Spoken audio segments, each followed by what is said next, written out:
Com voz, Zizinha. Boa noite para você, boa noite a todos que estavam aí no Cidade Alerta Ceará e vão continuar com a gente aqui no nosso JC. Olha só essa notícia, o preço do gás de cozinha no Ceará é o mais caro do Nordeste. Só este ano, segundo a ANP, a Agência Nacional do Petróleo, houve 5 aumentos e o botijão, dependendo aí da cidade, é vendido a R$ 120. Qual é o valor que você paga normalmente? Durante a reportagem, acessa o QR Code que está aqui no cantinho da tela já e responde no Instagram do GC+, tá certo? No final do jornal, a gente vai divulgar a média de preços. A cada ligação, uma nova surpresa para o bolso. Moço, eu queria saber quanto é que está um tubo de gás. 118 à vista e no débito e 122 no crédito, até em 2 vezes. E a gente apanhar aí, quanto é? 105, vim buscar aqui na frente. 105? Isso. A cada mês, um malabarismo diferente para economizar. Eu pus assim para 2, 3 dias. Aí, para ver se o gás passa menos de um mês, né? Para tentar driblar as altas que não param, tem consumidor indo pessoalmente às distribuidoras retirar o botijão. Se o cliente vier buscar até a empresa o gás, vai ficar uma economia para ele aí e ele pode investir em outra coisa, né? Porque a gente sabe hoje em dia que a situação não está muito fácil no país, né? No estado. E o cliente, quando pega esse dinheiro, pode ser que ele gaste em outra coisa, em um alimento para casa, né? Um arroz, um feijão, uma carne. O preço do gás de cozinha no Ceará é o mais caro do Nordeste. O valor médio do botijão é de R$ 95, mas pode chegar a R$ 118 dependendo da cidade. Segundo a Agência Nacional do Petróleo, a ANP, esse é o 5º aumento consecutivo somente este ano. Não deixa de passar então lá no Instagram do GC+, e vota, fala aí qual é o preço que normalmente você paga pelo botijão de gás no seu bairro. A semana do JC está só começando e hoje você vai ver também. Roberto Cláudio vence votação interna e será o candidato do PDT ao governo do Ceará. Teto de funerária desaba em Barbalha e falso médico de Paraipaba é solto um dia após prisão em flagrante sem pagar fiança. Adolescentes são raptadas e mantidas em cárcere privado após pegarem carona com homens que haviam acabado de conhecer na praia de Iracema. E ainda, pesquisa do IBGE revela que os jovens estão começando a vida sexual cada vez mais cedo e usando menos preservativos. O nosso JC está no ar.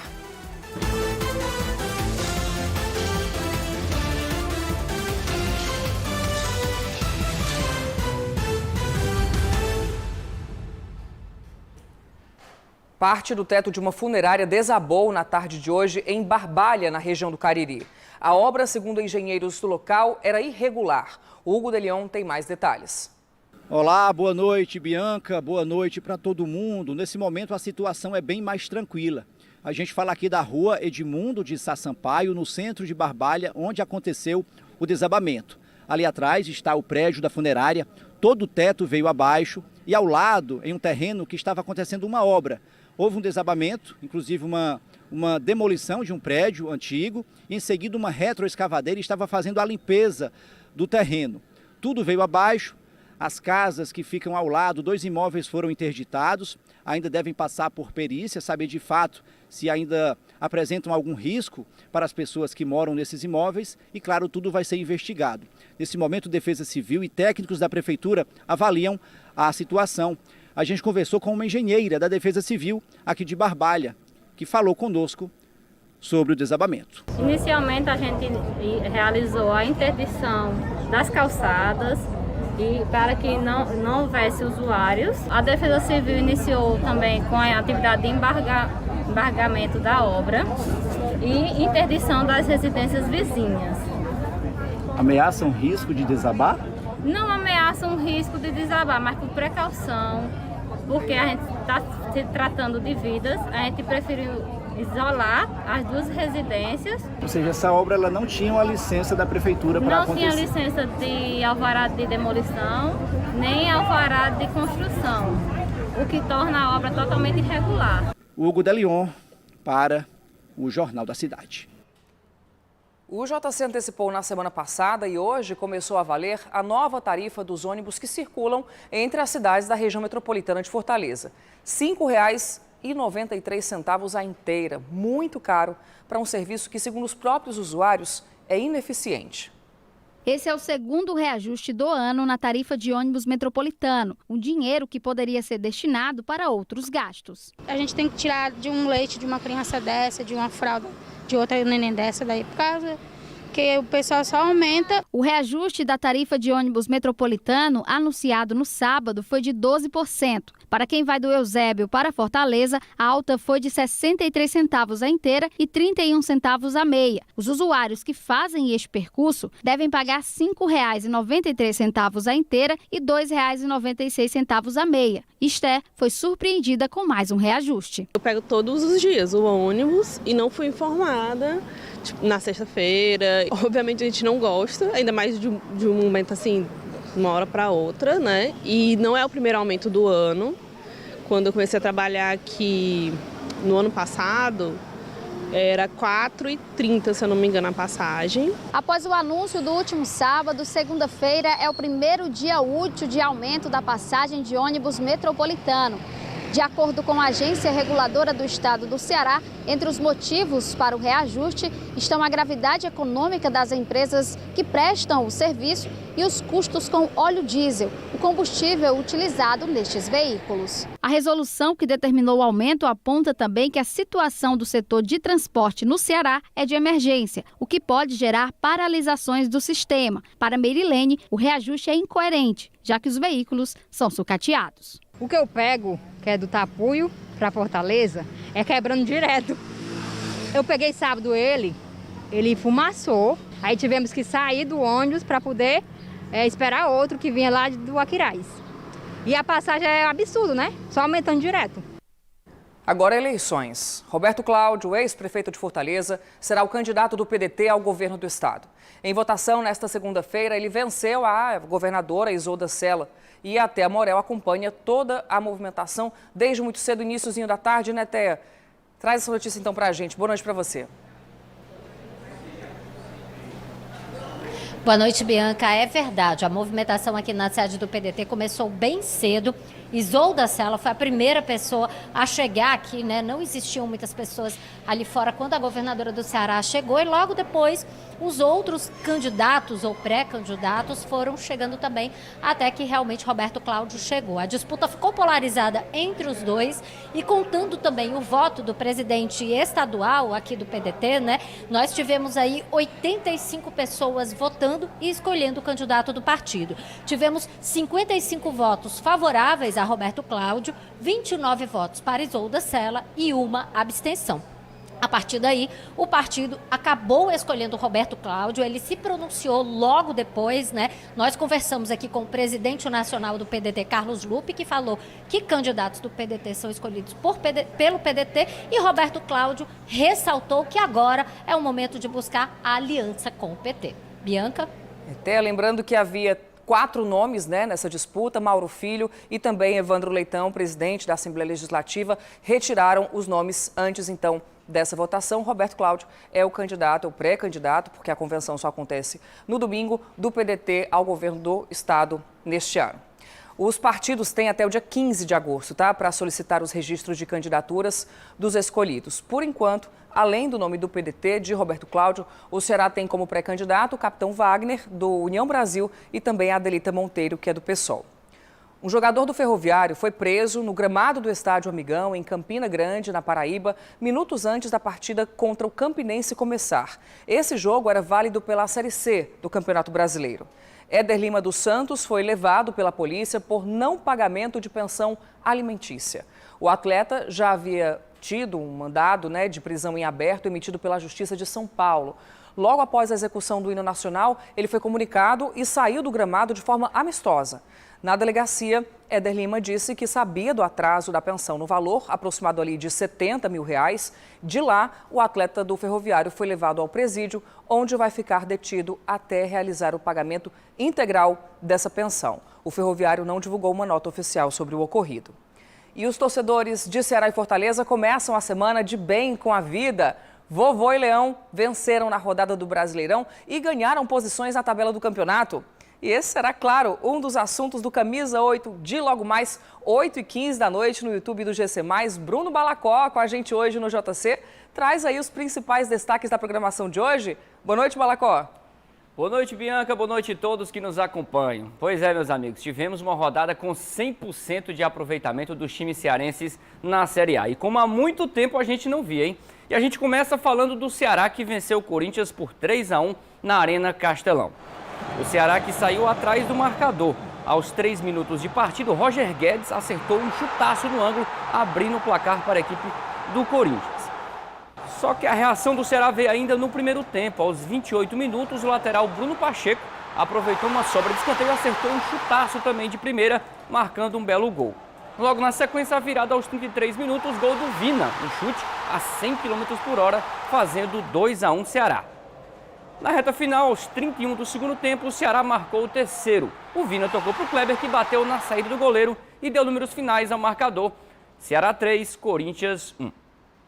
E no domingo foi a vez do Fortaleza fazer bonito. Fora de casa, o Leão bateu o Atlético Goianiense por 1-0 e deixou a lanterna do Brasileirão.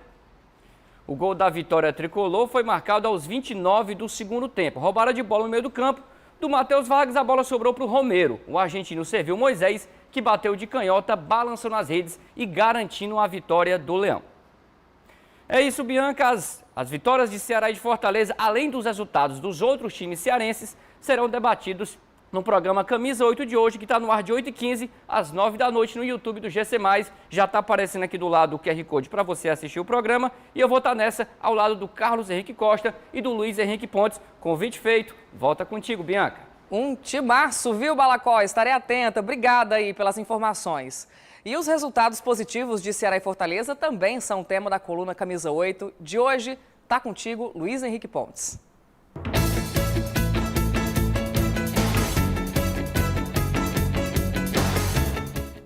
Olá, Bianca, boa noite para você e também para quem está ligadinho aqui assistindo ao Jornal da Cidade. Ao fim de mais uma rodada da Série A do Brasileirão, dessa vez nós não temos do que reclamar. Ceará e Fortaleza venceram os seus jogos e deram a resposta que tanto o torcedor queria.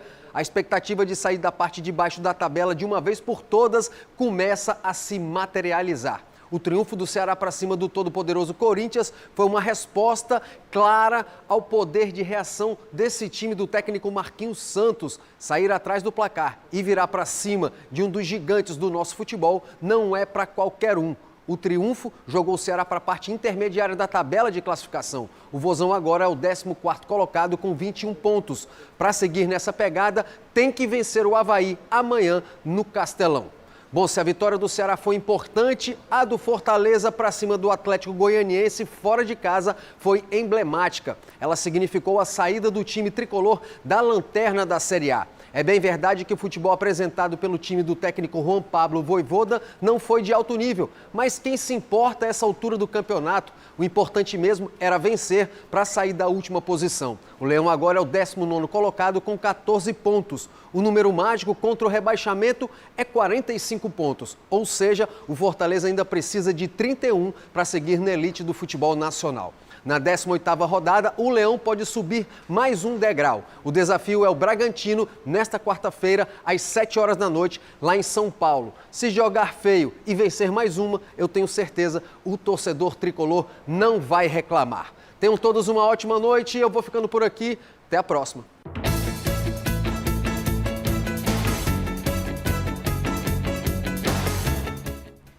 Ainda hoje, falta de conservação e buracos provocam mortes em estradas no Ceará.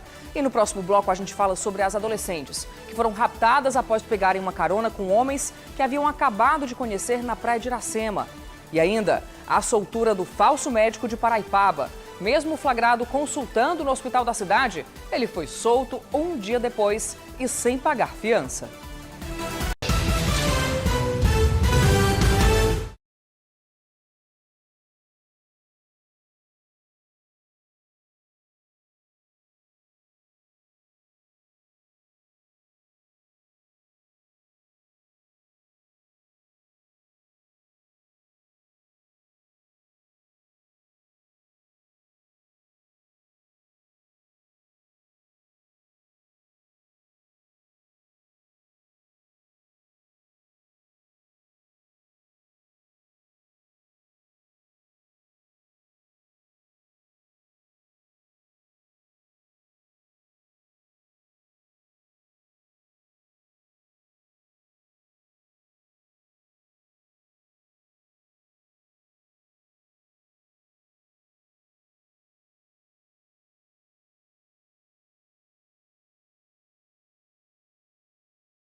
2 adolescentes foram mantidas em cárcere privado depois de pegarem carona com homens que haviam acabado de conhecer na praia de Iracema, em Fortaleza. Té Morel vai voltar para o nosso ao vivo porque elas foram resgatadas. Mas como os guardas municipais chegaram até essas meninas, descobriram esse crime? Té, conta pra gente. É verdade, viu, Bianca? Essas 2 garotas relataram para a polícia que elas saíram aqui da praia de Iracema, pegaram carona com alguns homens, mas no meio do caminho eles mudaram a rota. Elas foram levadas para uma casa e estavam sendo mantidas em cárcere privado. E foi a guarda municipal que percebeu que alguma coisa estava acontecendo errada em uma casa lá no Bom Sucesso. Primeiro eles identificaram uma motocicleta, que estava com a placa coberta. Eles seguiram essa moto e ao chegarem no imóvel perceberam que realmente existia uma atitude muito suspeita por parte das pessoas que estavam na casa. Houve troca de tiros, reação pelas pessoas que estavam dentro dessa casa, mas logo depois um desses bandidos acabou fugindo, pulando pelo muro. Uma das garotas saiu correndo da casa e a outra foi encontrada dentro do imóvel em estado de choque. A Guarda Municipal levou esse caso para a polícia, que deve ser investigada, e por enquanto a polícia não se pronunciou porque suspeita que esses homens fazem parte de uma facção criminosa. Bianca? Imagina o risco que essas meninas correram, hein, Té? Obrigada pelas informações mais uma vez. O falso médico preso em flagrante no hospital de Paraipaba, litoral oeste do Ceará, não ficou nem um dia inteiro atrás das grades. No domingo, ele passou por audiência de custódia e foi solto, sem pagar fiança. Clisto Sanderson Ibiapino de Albuquerque, de 34 anos, é, na verdade, policial militar do estado do Ceará. No sábado, o falso médico recebeu a ordem de prisão da prefeita da cidade, Ariana Aquino, acompanhada de guardas municipais. Então, eu estou dando aqui a ordem de prisão para o senhor. A gente chamou a polícia, a gente recebeu uma denúncia que o senhor estava exercendo ilegalmente a medicina. O estelionatário deixou o hospital municipal algemado. Foi o médico, dono do CRM, o registro do Conselho Regional de Medicina, que ele usava, quem fez a denúncia à polícia. Esse profissional é do Rio Grande do Norte, mesmo estado onde Clisto já responde a um processo por violência doméstica. Ele é acusado de agredir uma mulher em 2020 na cidade de Mossoró. Muitas pessoas ficaram surpresas com a soltura do policial militar que se passava por médico em Paraipaba. Ficaram surpresos, mas a regra aqui no Brasil é a pessoa responder um processo criminal em liberdade. A prisão, antes do trânsito em julgado de sentença penal condenatória, só é admitida no ordenamento jurídico, nas leis brasileiras, em casos extremos, para garantir a ordem pública, conveniência da instrução criminal, aplicabilidade da lei penal. Se estiverem ausentes esses requisitos, não há por que a pessoa que tenha residência certa, profissão definida, que tenha, enfim, uma atividade habitual lícita, não permaneça em liberdade. Aos policiais, Clisto disse que cursou medicina no Paraguai e conseguiu vaga no hospital de Paraipaba por meio de um grupo de WhatsApp. De acordo com a prefeita, ele teria substituído médicos plantonistas fixos em 2 ocasiões. Os prontuários de todas as pessoas atendidas pelo falso profissional, ainda segundo a gestão, vão ser revisados. A decisão da juíza que colocou em liberdade o médico foi acertada. O que ela fez? Ela estipulou alguns requisitos que ele vai ter que cumprir durante esse período de inquérito e também durante o processo, se for o caso, porque aí ele vai ter, sim, a chance de promover a sua defesa durante o procedimento investigatório, mas também durante o processo penal, até uma sentença que eventualmente o condene ou o absolva. Com menos de um dia de cadeia, Clisto Sanderson passou por audiência de custódia, teve os efeitos da prisão em flagrante suspensos e foi solto sem pagar fiança. O Conselho Regional de Medicina do Rio Grande do Norte, em nota, repudiou a atuação do falso médico e destacou a importância de formalizar denúncias contra a prática do charlatanismo, que é isso que ele estava praticando. Já a Polícia Militar do Ceará informou que há mais de um ano, Clisto está afastado das atividades por causa de uma licença para tratamento de saúde.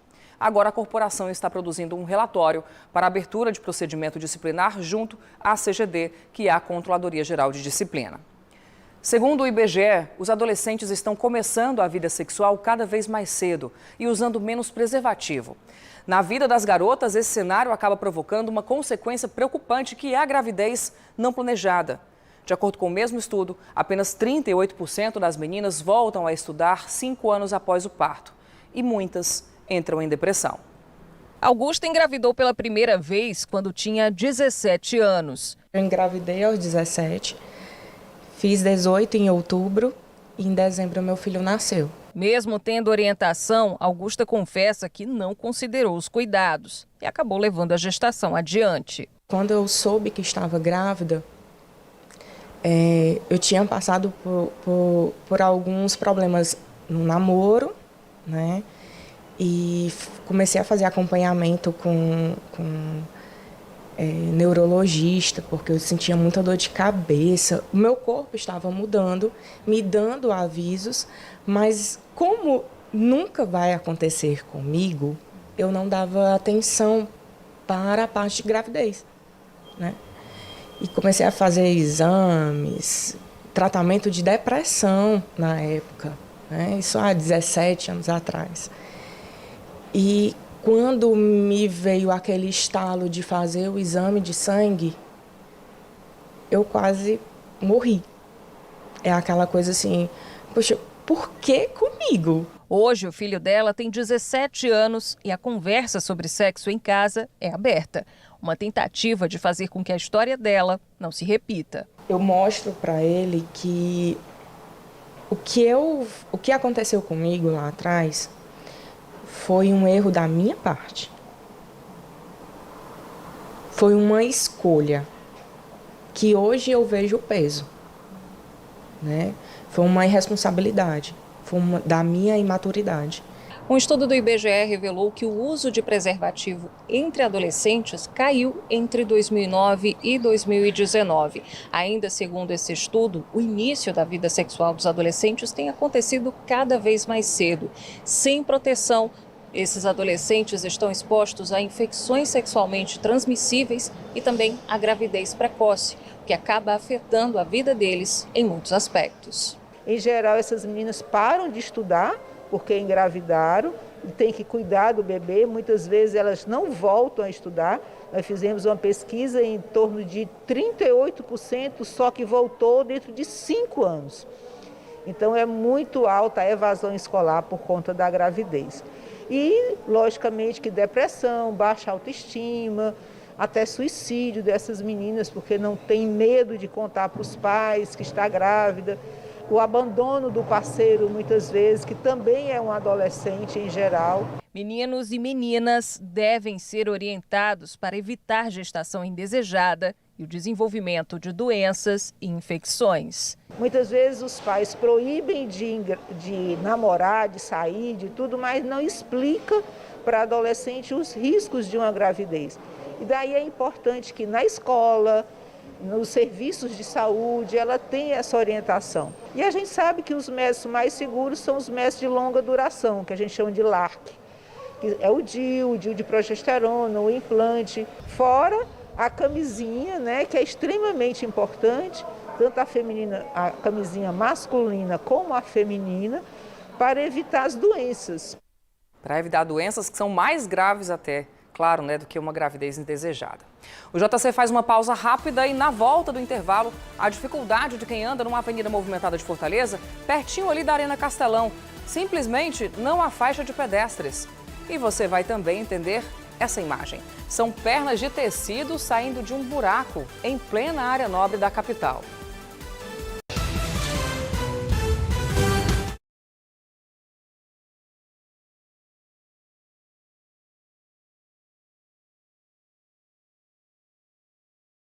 No início do JC, eu perguntei qual o valor que você compra o botijão de gás aí no seu bairro. O valor praticado no Ceará, segundo a ANP, é o maior do Nordeste e aqui já foi reajustado 5 vezes consecutivas. Na reportagem, a gente viu que o preço varia ali de R$ 95 a R$ 118, segundo a agência. Mas e na real? Quanto o cearense está desembolsando para ter esse item que é básico, né? Não dá para fugir. Lá no Instagram do GC+, vocês responderam e a média apurada foi essa aqui, ó. De 4% dos que participaram da nossa pesquisa pagam até R$ 90, a grande maioria paga até R$ 120, né? Então ficou em 79% e 18% das pessoas que nos responderam ainda pagam até R$ 150, então mais do que a pesquisa da ANP trouxe. Vamos agora ao Momento Fê Comércio da semana.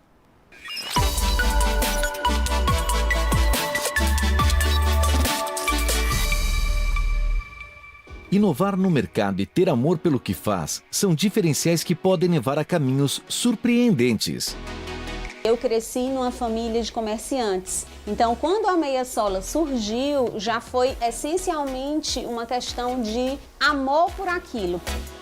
A Meia Sola foi criada há 36 anos atrás. Surgiu da ideia minha e da minha mãe, naquela época, de fazer uma loja diferenciada para atender um público feminino que gostasse de moda, que quisesse estar sempre atualizada com o que existia de mais moderno, que tivesse principalmente um atendimento especializado. Quando nós abrimos a primeira loja, era uma lojinha pequenininha, atrás do Center 1, na Barbosa de Freitas. E realmente a gente se surpreendeu porque as pessoas se identificaram muito com a filosofia do negócio. Hoje a gente só trabalha com produtos femininos. Nós hoje temos 20 lojas.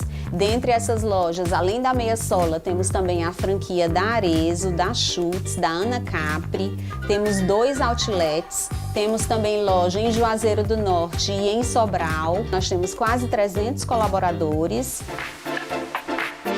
Vender está essencialmente na nossa alma, no nosso sangue, e a gente tem aqui toda a nossa família participando.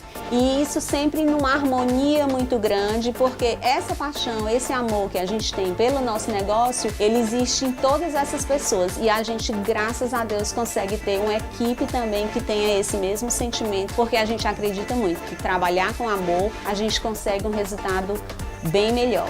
É por isso que onde tem uma empresa do comércio de bens, serviços e turismo, tem o Sistema FEComércio, representando o comércio, transformando vidas. O JC fica por aqui. Amanhã a gente se encontra mais uma vez às 7h15 da noite, logo depois do Cidade Alerta Ceará. Para você, uma excelente noite. Tchau.